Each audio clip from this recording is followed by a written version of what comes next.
The other things that you'll get asked as you're filling out the forms are things like splitting or the success fee. Flippa obviously takes a fee for every auction that goes through. That's how they make their cash, or the majority of their cash.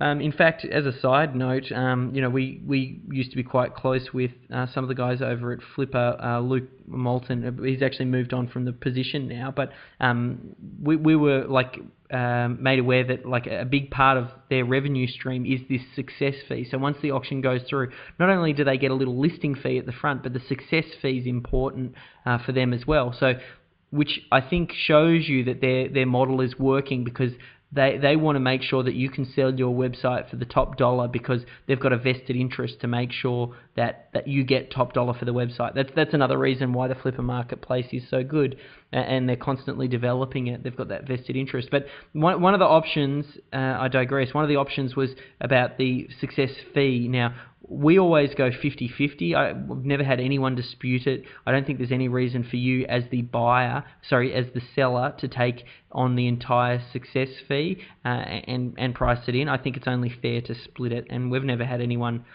question that as well. So I'd do a 50-50 split on that. And as far as the listing upgrades, there's some different listing upgrades that you can get, whether or not you make it bold or you put some shaded color around it and all that type of stuff. It's very similar to eBay. If you've done any eBay selling, the process that you're going to go through is going to be quite familiar. There's not a huge difference between the two. What I would suggest, though, I don't really bother about a lot of the upgrades. Maybe the only one that I bother about is sometimes I use the screenshot if it's a higher end product. I think I can't even remember, and it'll change from time to time. It's like $12 or something like that to upgrade for that particular image. If you're going for a higher end product, having images is good, because the eyes are attracted to images.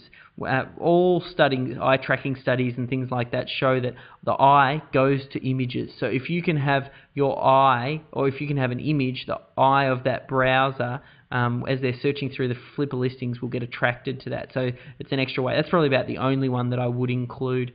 And also, once your auction's up and running as well, I suggest you look at verifying your Google Analytics. You get the option to actually verify. You can export out some data from Google Analytics and get it verified, so that way the buyer has extra faith and confidence to know what it is that you're reporting is true and correct.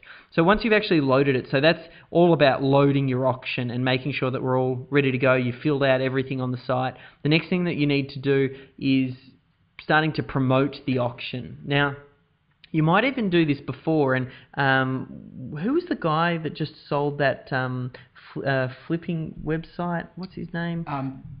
Travis. Travis. And what was his URL?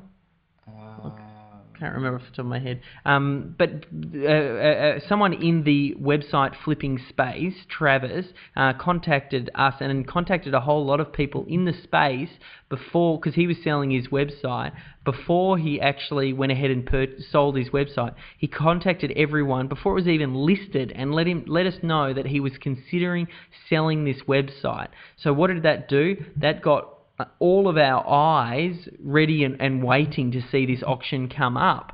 So I think it was very smart. You might even consider doing the same. The website URL, actually, it's just come back to me now. It's flipwebsites.com.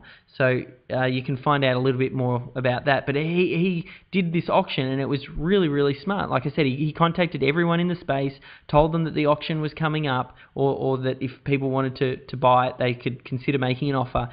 Whether or not that was part of his game plan to sell it off market, or whether or not he just did that to get the interest, so when it was listed on Flippa, he'd get even more interest.